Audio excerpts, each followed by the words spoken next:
All right, hey, welcome. How you doing? Just setting up, a little behind. Jen Kearns was supposed to be joining us today, but she left us hanging at the last minute. Probably got some better offer, which we're not surprised with. It happens from time to time, but she is always there for us. I'll have to take her to task on that. It is a thirsty Thursday, and I'm sure you're thirsty to hear a whole bunch of different takes on things and what's happening out there in the world. In New York, it seems like things are settling down. Georgia has decided that they're going to not listen to the president, although he gave out guidance that we wanted to stay in this situation till April 30th. And, like the president said, I don't fully agree with him, certainly not with some of the things he's choosing to open. And I love all my friends out there in the independent lifestyle business, hairdressers, nail salons, spas, and all that stuff. But it is really close contact in those situations. I do kind of understand it.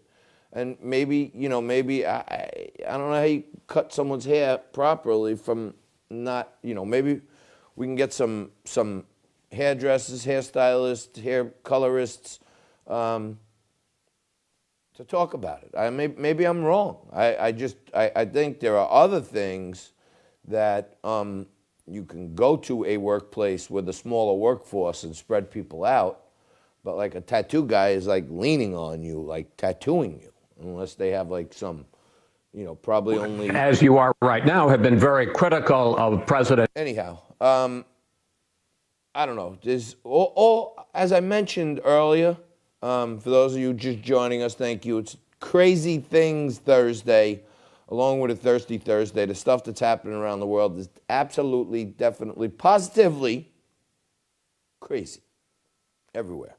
Notwithstanding the fact that we're in the middle of all of this shit, okay? Viewers out there are always doing me solid. Okay, and I thank every single one of you for tuning in every single day. I know more people are tuning in every day. I'm trying to keep track. Derek's sending me, thank you, okay? And just to show you that everything that comes into me, I sift through it, try my best. I wanted to share some viewer feedback because I sit here, I try to be entertaining, I try to be informational, I try to be educational. I probably missed the mark on most of them, but altogether it seems like it's a good package of stuff. And I see it all. I get a lot of duplicates, a lot of people that are in same friends. They all send me, oh, JT, look at this. This one I saw the other day. There's a lot of creative memes going out there in the world, with like dogs and cats, and there's the cat sitting at the table with the ladies from the Housewives, and there's all these other things. Someone I hadn't spoke to in a while knows that I like to turn a joke every so often on the show. Sent me this, and truthfully, I was just like, I got to show this on the show. It's one of the more clever ones I've seen. Here's a little viewer feedback, Corona humor.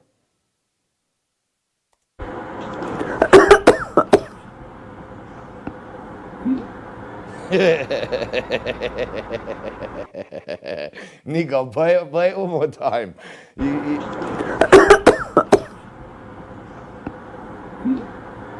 Ow! That's like all of us.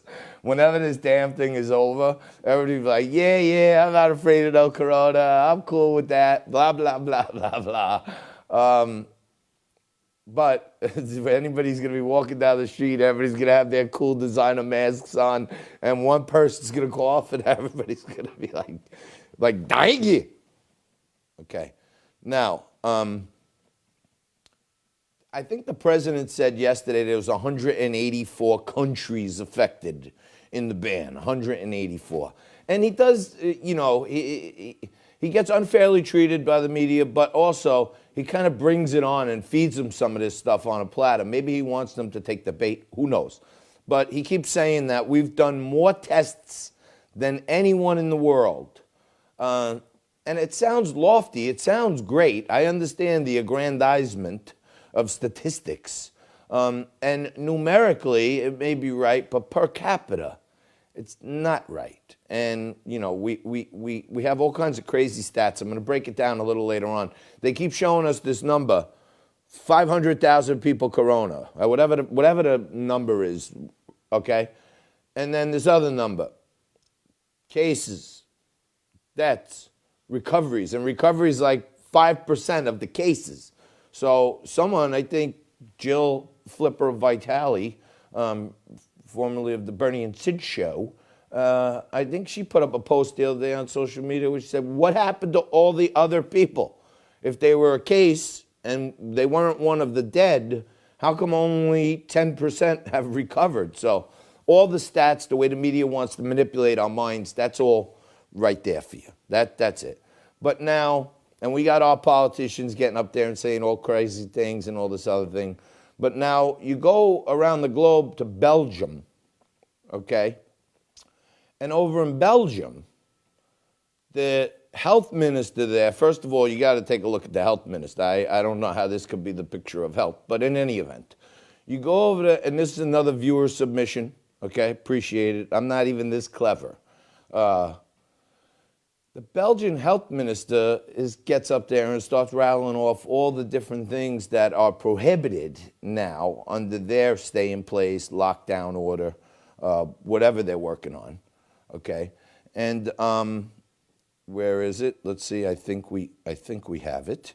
So the Belgian Minister of Health, this is we're talking about, gets up there and starts laying out to their people exactly what they can and cannot do while the shelter in place is in order, okay? So it makes sense. Dr. Fauci's out there, the Surgeon General's out there, all these people are out there, okay? And in her remarks,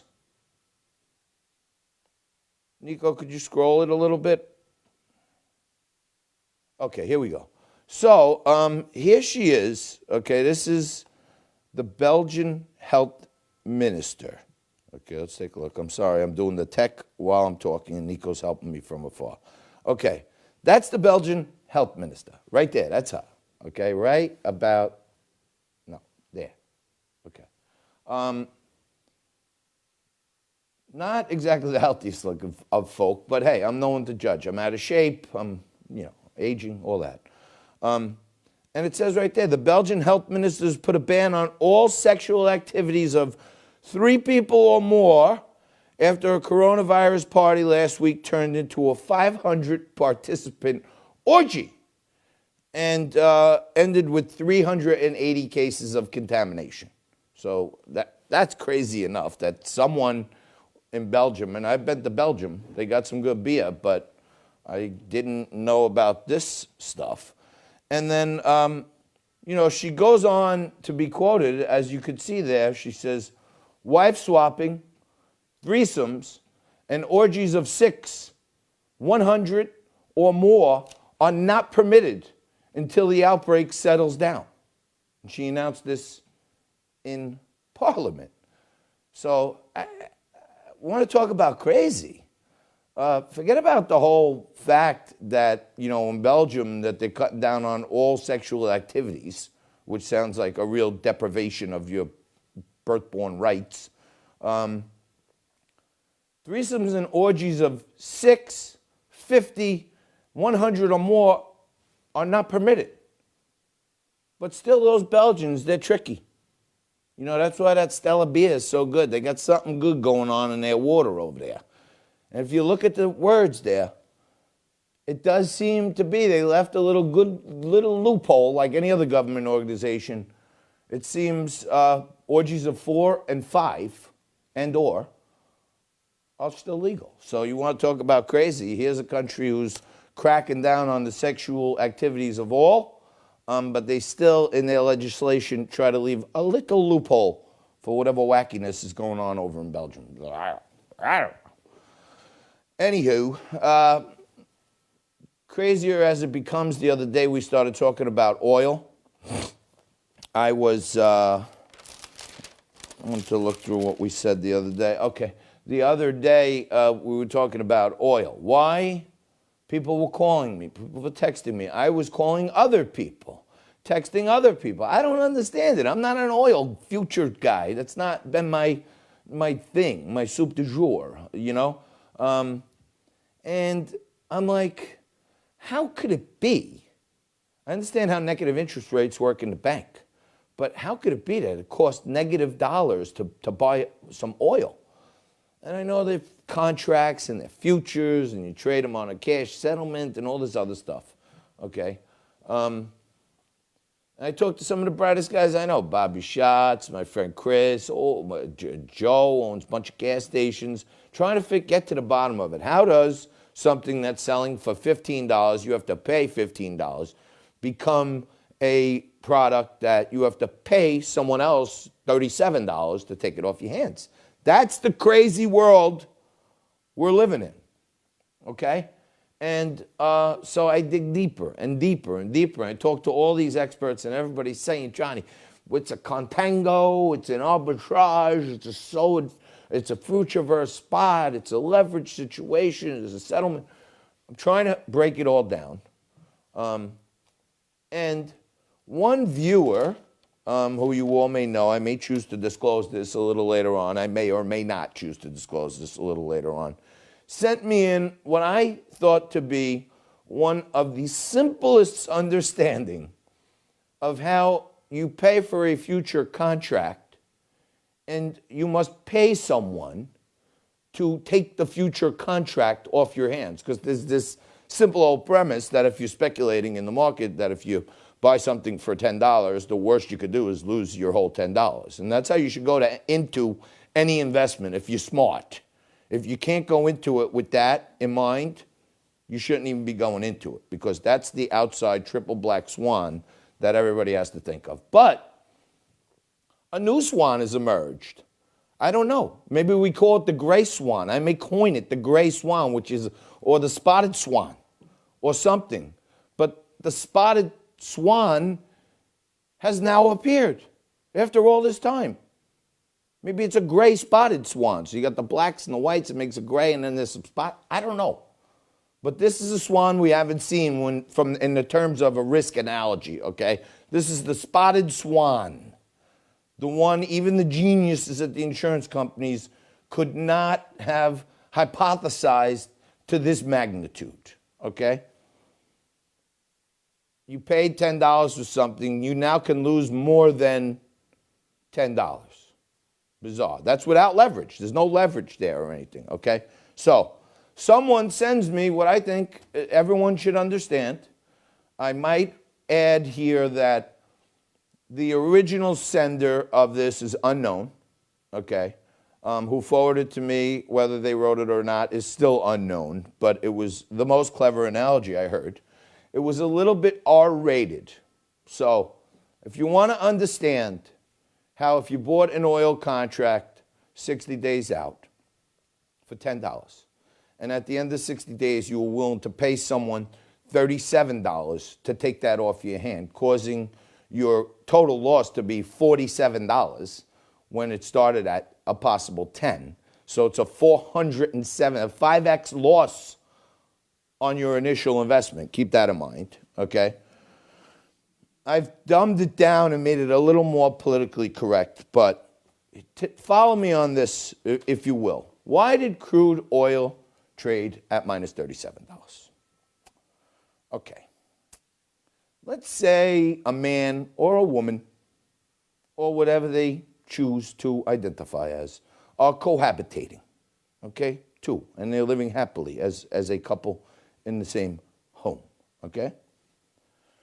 As one is notified that they are departing for a business trip in 60 days and will be gone for at least a week, the other, whoever it may be, decides that they will make an appointment with some companion to come over and spend time with them.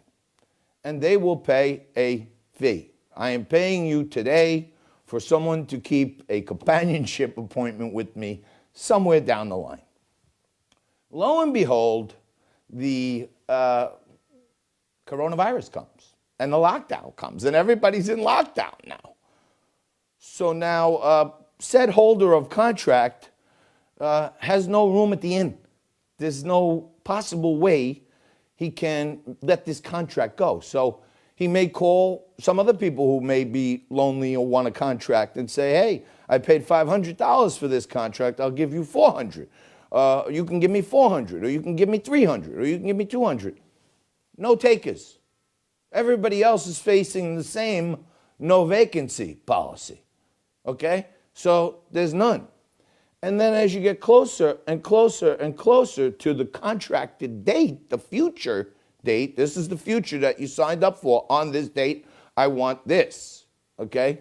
Right before that, you call maybe the, let's call it the master clearinghouse. Like, you know what I mean? Maybe Ice-T is overseeing it over there. Like in oil, it would be the Chicago Mercantile Exchange. Say, you got to take this thing off my hands. And they say, oh, can't. That stuff is coming your way whether you like it or not, because we don't even got no room for it. Okay? So now, hence here, everyone's got a problem on their hands. Okay? Because you got a contract. And you can't have the contract show up at your door. You're not physically capable of taking delivery on this contract. And everyone else is at full storage. So obviously, you would forego your $500 and you would pay some service provider almost anything to have them take that future off your hands. And to me, if you break it down into adult terms and non-politically correct, you can figure it out. It's very simple. People were getting deliveries that they could not accept. So they had to find someone else to pay to take that obligation for them. So, a little crazy. And for those who could not get out of the contract and they couldn't call off the contract being delivered to their home, many fights may break out. And, some spousals may be, kicked to the curb. And on that front, another one of my friends out there in viewer land gave me a great submission on this joke. This probably happened. My missus just told me to pack my bags and F off. As I walked out the door, she screamed, I hope you spend the rest of your life in misery, boredom, and pain. The guy stopped and I said, make your mind up.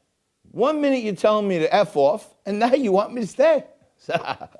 So, trying to piece it all together. Trying to piece together all the craziness out there. Thank you for all the viewer submissions. I appreciate it. I really want them. I need them. And I want to incorporate them into what we're talking about every day, because truthfully, we're all friends. And the community that's building around the show and sending me comments and giving me feedback, hey, that sucked, I couldn't hear you, your voice was off. All that stuff makes everything we're doing here a lot better, okay? I know I have threatened a couple of times with some really good news to tell you about Liquid Lunch, but I still have to hold my water on this. But Frankie Morano is going to be joining us a little later on. Frankie, he's been doing yeoman's work every single day, going into AM 970 The Answer. He's essential. Of course, he's essential. And he's going into Manhattan every day. He's on every single morning here in New York on AM 970 The Answer, part of the Joe Piscopo show. And Frankie will be joining us in the 1 o'clock hour. I guess he's doing some hard-hitting interview with Roger Stone. He's been talking to Stone, and I'm hoping Roger Stone gets a pardon any day now. That's what I'm really hoping for. A little later on, Lauren Conlon's going to join us. Lauren Conlon is the host of the Red Carpet Rendezvous podcast. She's going to be breaking down some television shows and other fun things to watch out there. Coming up very shortly, we got Eric Mitchell. Eric Mitchell's a great friend of Liquid Lunch, and he's also started his own podcast where I guess we'll see if he invites me. I've had him on my show probably 10 times. Let's see if he invites me on his show. So, oh yeah, look, I guess a lot of people understood the futures contract analogy, and that was submitted to me by my brother Derek, okay? Which that was excellent. And I guess my daughter and her cousin, Allie Leland, have started Luxury and More page on Facebook. And I guess these two young, brilliant college students have decided that they're going to run these fundraising lotteries to raffle off designer goods and then take some of the money and give it by masks or gloves or give it to organizations that need things. And check out Luxury and More if you want. I'm sure I'm going to be browsing it a little later and joining in a few games to help the cause for the kids. But I do appreciate, it seems like everyone understood the, yesterday, Nancy Pelosi was on television. I don't even want to get too political, but you know what? I'm not even going to do it. I'm not going to do it. I started watching the show Peaky Blinders, which is about like early 1900s Birmingham, street level Irish gang. A little boring the first couple, 2-3 episodes, but now it took off. I did want to tell you that if you remember, 2 weeks ago, I started a contest with Lauren Conlon for us to review Money Heist. And I started saying that I thought it was really good, other than you're dubbing the words so their lips are moving like a Bruce Lee movie a little bit. And I watched the whole entire thing. I thought it was fantastic, good theater at a bazaar. If you're into that type of stuff, heists and schemes and foiling the plans. And now it just came out today that actually Money Heist is the #1 most watched thing on Netflix, even greater than Joe Exotic. Okay? Bigger than the Tiger King. So if you haven't checked out Money Heist and you're looking for something to watch, maybe you want to zip in on a little Money Heist, because it seems to be catching fire. I can't see the comments right now, but I'm trying. I could see them on my mom's page for some reason. But let's see. Oh, I see we got a bunch of people on. Oh, Marianne's on there. Susan Rochester. Alicia. Chris Rooster's on there. Al Lambert was on there just a few minutes ago. Hello, everyone. Thank you so much. I just, people were texting me. The whole, as Al Pacino, I believe, once said in Dog Day Afternoon, this whole damn court is out of order. The order of the universe is flipped. It's craziness. Any minute now they're going to tell us to start standing on our heads because up is down. That's going to be the next thing they tell us. But governors are rebelling. Okay, Georgia stepped up to the plate, and they are now. It seems like Georgia now is saying, hey, we're reopening nail salons, hair salons, spas, tattoo parlors, everything. I don't know how they're doing. I got to check into it. Another crazy thing is the PPP program. Everyone agreed on it yesterday. Supposedly they're going to sign it today or tomorrow. I think today.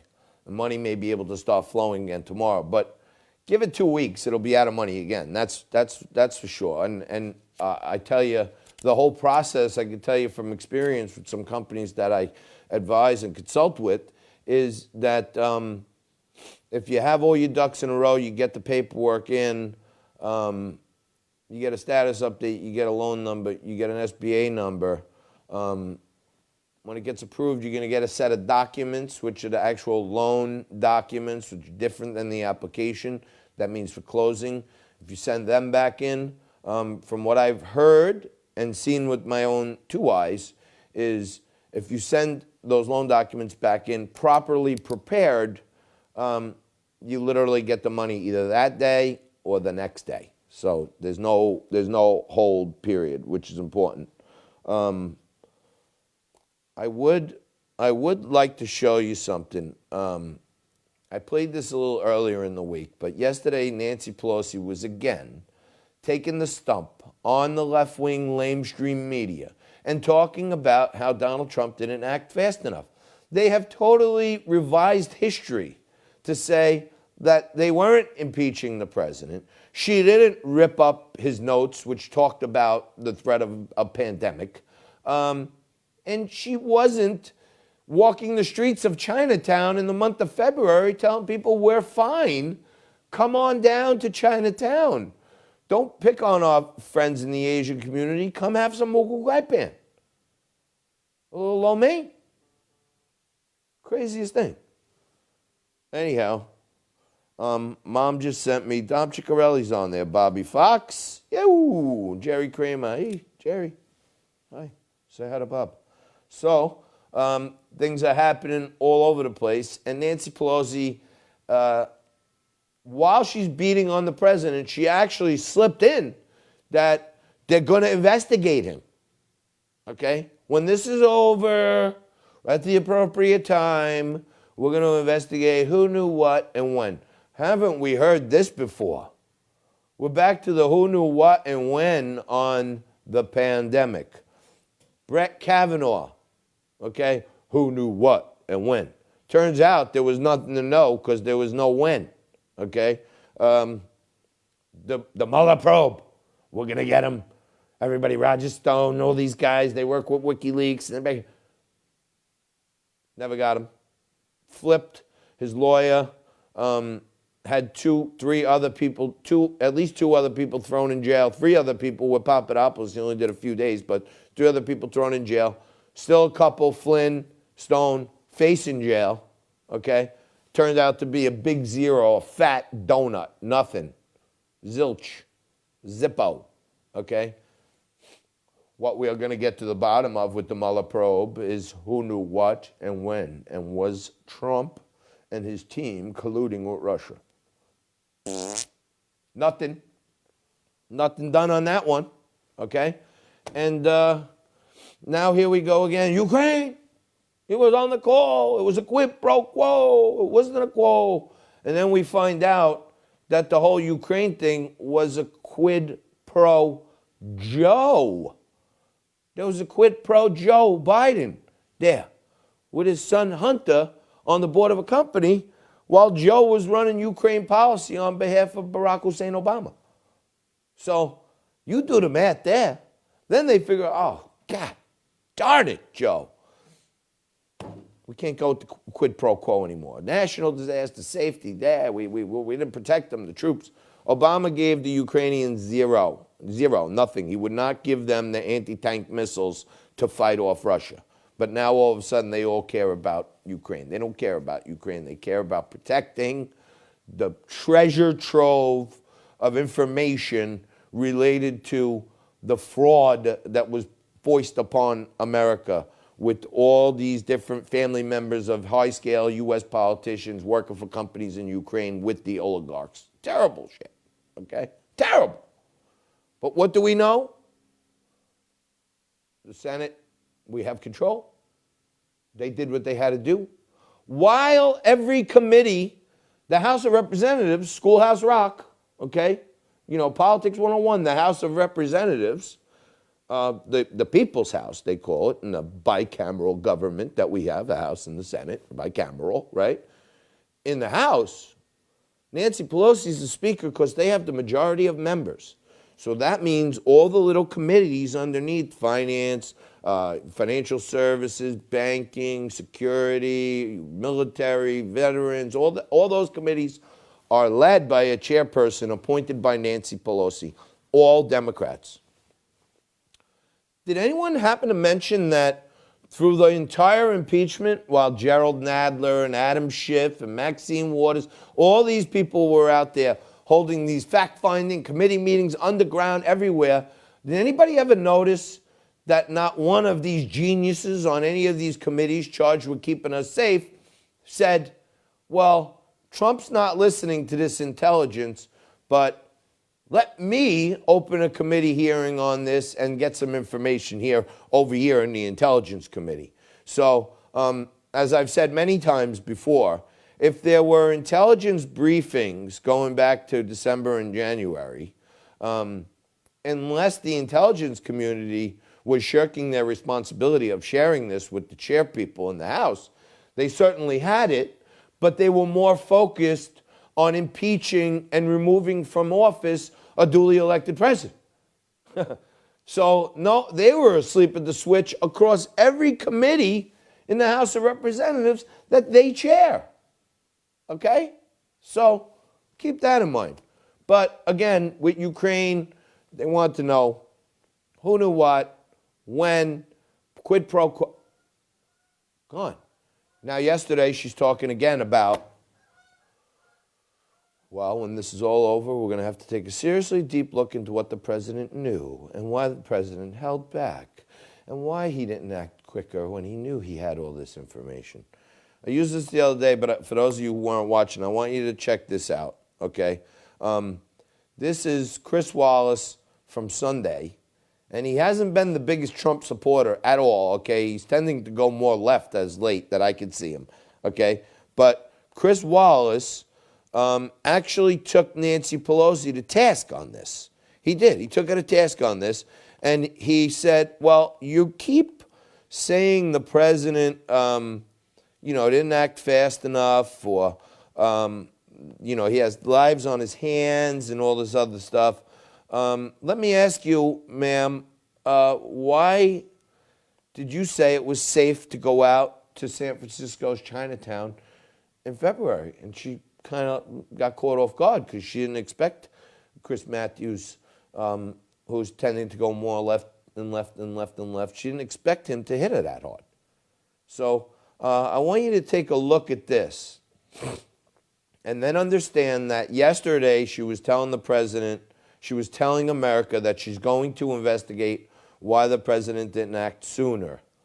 And then in the month of February, as you are right now, have been very critical of President Trump, especially for what you say is the time that he lost initially in January and February in responding to the virus. But I want to point out that on February 24th, you went on a walking tour of Chinatown to try to promote tourism there. And here's some of what you had to say. That's what we're trying to do today, is to say everything is fine here. Come, because precautions have been taken. We think it's very safe to be in Chinatown and hope that others will come. If the president underplayed the threat in the early days, Speaker Pelosi, didn't you as well? No, what we're trying to do is to end the discrimination, the stigma that was going out against the Asian American community. And in fact, if you will look, the record will show that our Chinatown has been a model of containing and preventing the virus. So I'm confident in our folks there and thought it was necessary to offset some of the things that the president and others were saying about Asian Americans and making them a target of violence across the country. In fact, some hate crimes. But forgive me,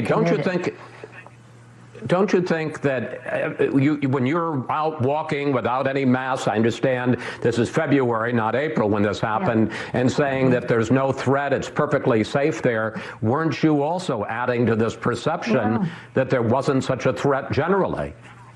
No, I was saying that you should not discriminate against Chinese Americans, as some in our administration were doing by the way they were labeling the flu and that. No, indeed. And again, I think if you check the record, and it's current, you will see that that Chinatown has been a model in all of this. And that's what we're saying. Look to them for answers. Don't look to them to place blame.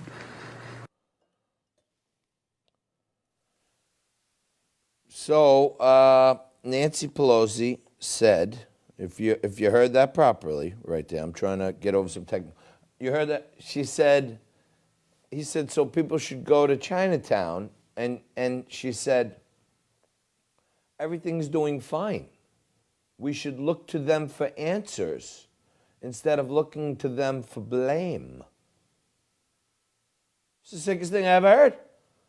She just said, come down to Chinatown. This is in the first weeks of February, okay? Come down to Chinatown. She's on a walking tour. Chris Wallace says, hey, but you didn't even have a mask on. Isn't that a little irresponsible of you? She says, no, we took precautions. What precautions? You were walking with a crowd of people around you, speaking to a camera 3 feet away from you. I mean, we didn't have social distancing then, so I get it. But at the same time, I mean, what the heck is going on here when she's going to investigate the president now? I don't know. Let's get back to some other fun things. Eric Mitchell's going to join me in a little bit. There's a lot of crap going on out there with out there right now with sports, and they're not playing. They may be playing. They're paring down minor league teams, and Eric Mitchell's one of the best guys at breaking down these big things in sports. But right now, there's no sports. I mean, you got the NFL draft tonight. I guess that's being done virtually, so we'll keep our eye on the NFL draft. But there's nothing to gamble on. There's nothing to bet on. There's no way to see some competition other than watching the Democrats and the Republicans slug it out in the theater of the absurd. But at the same time, Eric Mitchell still has a great message for the masses, and he's got his own podcast that he's doing daily now. From what I understand, it's going to be on at 2 o'clock, so who knows? Maybe Eric Mitchell will join the Liquid Lunch Network, and we'll carry on. I got Derek coming up at 1:45. Now, for those of you that watch Liquid all the time, Derek was our man on the street. So to try to give you a little flavor of everything that's happening in the streets, we're in the studio. We got the best guests coming in on Skype and everything else. But we're right in New York, the Big Apple, the heart of the city. And every day Derek would go out there with the hot topics of the day and talk to all kinds of people. Sometimes he would find celebrities out in the streets. Other times he would find just regular old Joes, a homeless guy, a naked cowboy, all these different things. And now we can't even go out on the street, so what do? We're going to try out a new thing today with Derek where he's going to do a Zoom call, okay? Nico's operating my computer from home, from his home, through this great app called TeamViewer, okay? And Nico is going to start a Zoom meeting on my computer. He's going to send that invite to Derek. And then Derek is going to send that invite to 3 local business owners. They're all going to Zoom in, okay? And then I'm going to be on with those 4, and we're going to have a nice, healthy debate and update and what's going on with small business owners right here in the heart of New York City. So that's all coming up for you at 1:45, okay? And any other small business owners out there, Derek's going to be hosting Zooms hopefully every day. If you want to give us some insights, some observations, some tricks of the trade, some things you learned, some things that are working for you that you could help out other small businesses, come on down to Chinatown, as Nancy Pelosi said. Let's see. Derek? Okay. Group text after group text is going wild. I'm getting... Donna's on, Julie Bonanno. Oh, hey, Donna Quinn. Oh, my God. Chris Marini. Alicia's on there. Donna Quinn was one of the women, unfortunately, charged with babysitting for Derek and I when we were younger. And I would imagine that in some ways she's probably still scarred from the behavior of Derek. But I'm kidding. We were a handful, to say the least, back then. And Donna Quinn ably watched us and pretty much kept us in line too, might I add. But we were a little off the handle. So as we're bouncing through this first hour here, you had to listen to me ramble on. I did a lot of viewer feedback, a lot of stuff, what people are sending me, and I want to start to incorporate that more into the show. Because the viewer feedback means the most to me. I see the numbers, I see how many people are watching, and I get all kinds of messages, hundreds of messages, direct messages every day. I read them all, I see them all, I laugh at some, I discard others.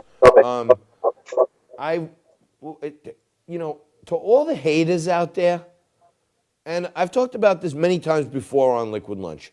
Haters are actually good for business in social media, okay? They're good for business. And you know what's really good about the really good haters, the ones that are like professional haters, the trolls? You know what's good about them? They're steady. They're loyal, okay?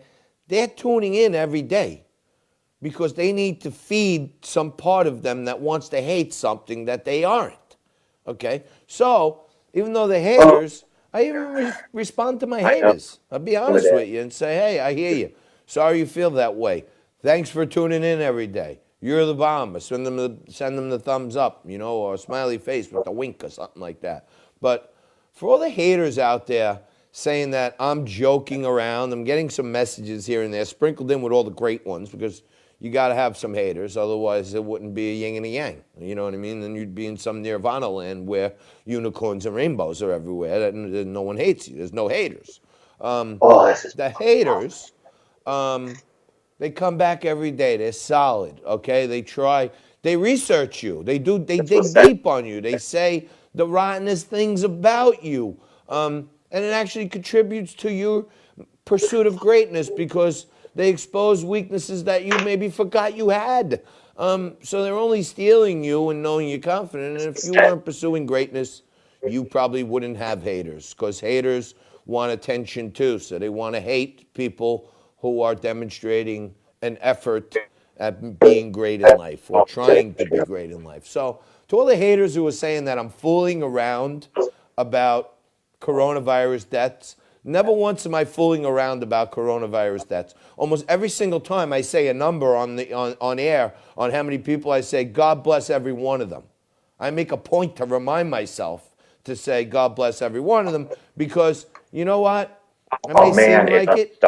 Oh, I'm going to kill this kid. Every single day I'm talking to the man upstairs, and I'm not saying praying for every one of them, but I'm praying for all those departed, whether they're from COVID or not. And we don't even know what that is anymore because the government is just calling everything COVID.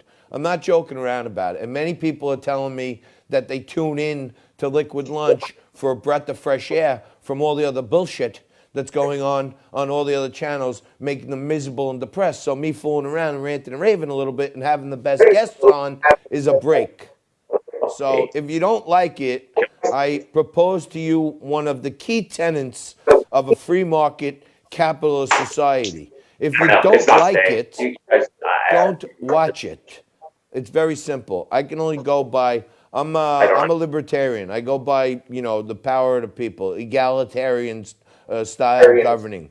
The larger majority of the people feel like they're being entertained and learning something in our show. And the sliver of humanity that needs to troll people who can, I don't even know why.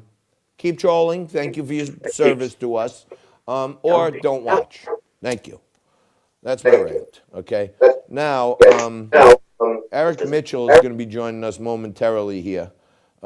Everyone on earth that's on television and any media right now is struggling with home studios. I see some terrible backgrounds.